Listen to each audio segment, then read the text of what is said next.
Hello बच्चों, welcome to scholar solution. मैं हूं आपका दोस्त इलियास सर। आज फाइनली गवर्नमेंट ऑफ महाराष्ट्र ने बहुत अच्छा डिसीजन लिया है कि एसएससी बोर्ड एग्जामिनेशन उन्होंने कैंसिल कर दी है। जो आपके दिल में कन्फ्यूजन थी, बहुत सारे बच्चे इसे लेकर कन्फ्यूज थे कि एग्ज़ाम होने वाली है, नहीं होने वाली है तो कब होने वाली है, किस तरह से होगी, क्योंकि कोविड सिचुएशन चल रहा है।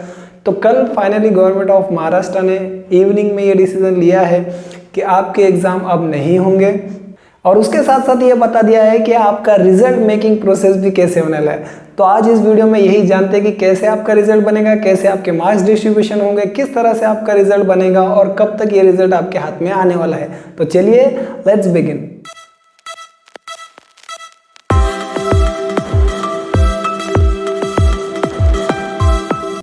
तो सबसे पहले जानते हैं कि आपका रिजल्ट बनने वाला कैसा है, किस तरह से आपका रिजल्ट जो है बन के आपके हाथ में आएगा।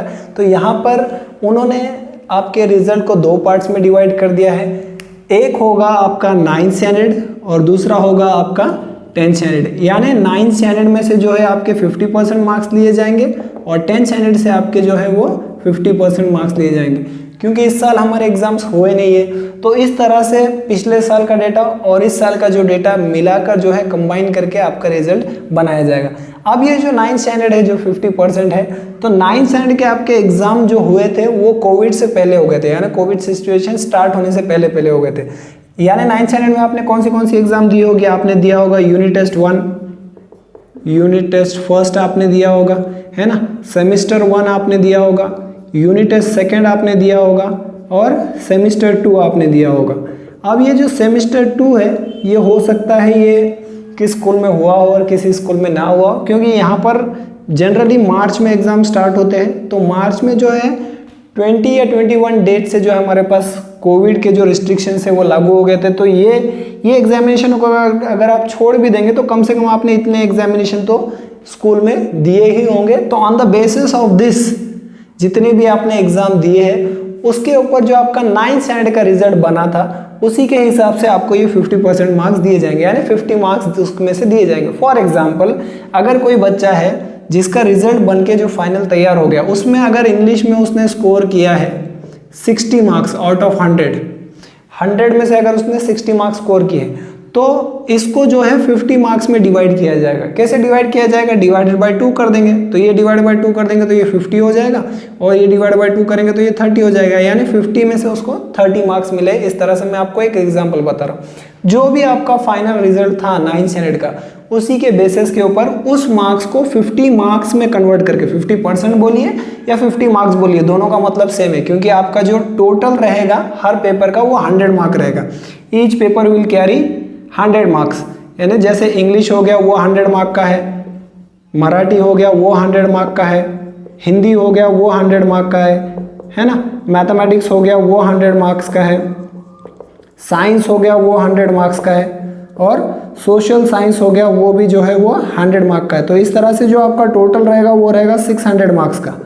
यानी आपका जो फाइनल रिजल्ट बन के तैयार होगा वो होगा 600 मार्क्स का। इसके ऊपर आगे बताता हूँ टॉप 5 लेंगे या कैसे होगा प्रोसेस पूरा। तो 9th स्टैंडर्ड में से आपको 50% मार्क्स लिए जाएंगे, ये आप क्लियर कर लीजिए।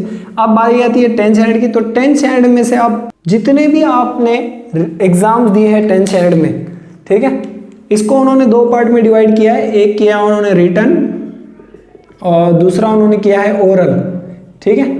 अब बहुत सारे बच्चे इसे लेके कंफ्यूज है कि सर ये कैसे होगा, क्या फिर से हमारी एग्जाम होगी? तो मेरा फिर से आपकी एग्जाम नहीं होने वाली है। जो भी उन्होंने क्लियरली ये मेंशन किया है, जो भी आपने एग्जाम पहले 10th स्टैंडर्ड में दे चुके हैं, क्योंकि बीच में हमारे पास जो कोविड सिचुएशन ठीक हुई थी उसके बाद जो स्कूल्स ओपन हुए थे तो उसमें आपने कुछ एग्जाम दी होगी 10th स्टैंडर्ड की। तो on the basis of that only ये 50% मार्क्स आपको दिए जाएंगे। तो रिटर्न जो भी आपने दिया था, जैसे आपने हो सकता है उसमें फर्स्ट यूनिट टेस्ट दिया हो या फर्स्ट सेमिस्टर दिया हो या प्रीलिम्स आपने दिए होंगे, ठीक है। तो जो भी आपने एग्जाम दी है उसका वेटेज है 30%, यानी उसमें से आपको 30 मार्क्स दिए जाएंगे, ठीक है। 30% बोलिए या 30 मार्क्स बोलिए, दोनों का मतलब सेम है। तो इसमें से आपको 30 मार्क्स दिए जाएंगे रिटर्न में से। तो जितना भी रिटर्न वर्क आपने 10th स्टैंडर्ड में किया है उसको कन्वर्ट किया जाएगा 30 मार्क्स में, और फिर जो 20% बढ़ जाता है वो रहेगा ओरल का। जो भी आपने ओरल दिए होंगे स्कूल में, अगर आपने ओरल्स नहीं दिए हैं तो तो आपने कुछ MCQ टेस्ट वगैरह दिए होंगे, या अगर आपने MCQ टेस्ट वगैरह भी नहीं दिए तो कोई जो आपने इंटरनल असेसमेंट टीचर्स ने दिए थे वो किए होंगे, तो वहाँ पर आपको 20 मार्क्स दिए जाएंगे, यानी 20% मार्क्स दिए जाएंगे। तो इस तरह से 9th स्टैंडर्ड का हो गया, 9th स्टैंडर्ड से हो गया 50% यानी 50 मार्क्स, ठीक है। 10th स्टैंडर्ड का रिटर्न जो है उसका हो गया 30 मार्क्स यानी 30%, और 10th स्टैंडर्ड का ओरल जो है उसका हो गया 20 मार्क्स यानी 20%। टोटल इस तरह से हो जाएंगे आपके 100 मार्क्स। तो इस तरह से आपका जो है रिजल्ट बनने वाला है। टोटल आपका जो भी, अब ये हर सब्जेक्ट से लिया जाएगा, जैसे इंग्लिश का हमने एग्जांपल लिया, ऐसे ही आपका हिंदी से लिया जाएगा, ऐसे ही आपका मराठी से लिया जाएगा, ऐसे ही आपका साइंस, सोशल, सारे सब्जेक्ट से जो है ऐसे ही आपको पिछले साल का आपने कितना स्कोर किया है और इस साल आपका स्कोर क्या है, ऐसे मिला के आपको कंबाइन करके जो है वो रिजल्ट फाइनल बना के दिया जाएगा। अब अगर कोई बच्चा बोल रहा है कि सर हमने 9th स्टैंडर्ड में जो है लास्ट सेमेस्टर में एक एग्जाम मिस कर दिया था या ऑनलाइन होने की वजह से हम दे नहीं पाए, तो बेटा जो भी आपका फाइनल रिजल्ट बन गया है, आपके पास जो फाइनल रिजल्ट है 9th स्टैंडर्ड का या आपके स्कूल में जो 9th स्टैंडर्ड का आपका रिजल्ट है, उसी के बेसिस के ऊपर आपका जो रिजल्ट अब बनने वाला है। आपने फाइनल एग्जाम अगर सेकंड सेमेस्टर की ना भी दी हो तो आपका रिजल्ट बन जाता है बेसिस ऑन दिस ऑल, ठीक है। तो इसके ऊपर से आपका स्कूल जो है आपका रिजल्ट बनाता है, क्योंकि चारों एग्जाम के मार्क्स पुटअप करके ही आपका रिजल्ट बनता है। तो जो फाइनल मार्क्स उसमें थे उसी के बेसिस के ऊपर उसको 50% मार्क्स में कन्वर्ट करके आपको अब रिजल्ट बना के दिया जाएगा। वीडियो में आगे बढ़ते हैं और देखते हैं आपका जो फाइनल रिजल्ट बन के जो आपके हाथ में आने वाला है वो किस तरह से होगा। जैसे फॉर एग्जांपल आपके 6 सब्जेक्ट होते हैं, English, Hindi, Marathi, maths, science and social science. तो इस तरह से जो आपके रिजल्ट होते हैं, तो अब इनमें से रिजल्ट कैसे बना जाएगा, तो आपका आउट ऑफ 100 का ही जो है पेपर होता है हर सब्जेक्ट का, ठीक है। तो उसमें से आप जितना भी स्कोर करेंगे आउट ऑफ 100 में से, तो उस तरह से आपका टोटल लिया जाएगा, ठीक है। जैसे फॉर एग्जांपल इंग्लिश में से आपने स्कोर कर लिया है 85, हिंदी में आपने स्कोर कर लिया है 90, मराठी में आपने स्कोर किया है 92, मैथमेटिक्स में आपने स्कोर किया है 95, ठीक है। साइंस में आपने स्कोर किया है 95, सोशल में आपने स्कोर किया है 98, ठीक है। अब इसमें से क्या किया जाएगा, जो भी टोटल रहेगा आपका, इस टोटल में से आपको उस सब्जेक्ट को छोड़ दिया जाएगा जिसमें सबसे कम स्कोर है, यानी आपका जो टोटल आएगा वो 600 में से नहीं बल्कि 500 में से रहेगा। ये 600 में से नहीं दिया जाएगा, आपको दिया जाएगा टोटल 500 में से, यानी इसमें सबसे कम मार्क्स आपको दिख रहे हैं इंग्लिश में, तो इसको छोड़ दिया जाएगा। तो इसको छोड़कर अब जो सारे सब्जेक्ट बच जाते हैं उसका टोटल लिया जाएगा और उस 500 में से जितना भी आपका टोटल आ रहा है वो आपको फाइनल दिया जाएगा और इसके बेसिस के हिसाब से आपके परसेंटेज डिसाइड होते हैं। इसको बोला जाता है best of 5। So best of 5 हर साल होता है, तो इस साल भी होगा, यानी जितने आपने सब्जेक्ट दिए उसमें से जो आपके बेस्ट 5 है, जिसमें आपका सबसे अच्छा स्कोर है उसको कंसीडर किया जाएगा और जिसमें कम है उसको छोड़ दिया जाएगा। तो ये सारी प्रोसेस थी आपकी रिजल्ट मेकिंग की। अब इसके साथ साथ उन्होंने एक अनाउंसमेंट की है कि जैसे ही आपका रिजल्ट आ जाएगा उसके बाद एक CET आपको देनी पड़ेगी जो 11th के एडमिशन के लिए आपको काम आएगी। तो बहुत सारे बच्चों के मुझे मैसेजेस आ रहे हैं कि सर ये CET क्या है, किस तरह से ये प्रोसेस होगा, तो उसके बारे में थोड़ा सा बात कर लेते हैं कि 11th की जो CET होने वाली है वो किस तरह से होने वाली है। सो बात करते हैं CET के बारे में। CET जो आपके 11th एडमिशन के लिए काम आने वाली है वो क्या होगा, तो CET का तो सबसे पहले फुल फॉर्म समझ लिए, ये होता है common entrance test for 11th admission.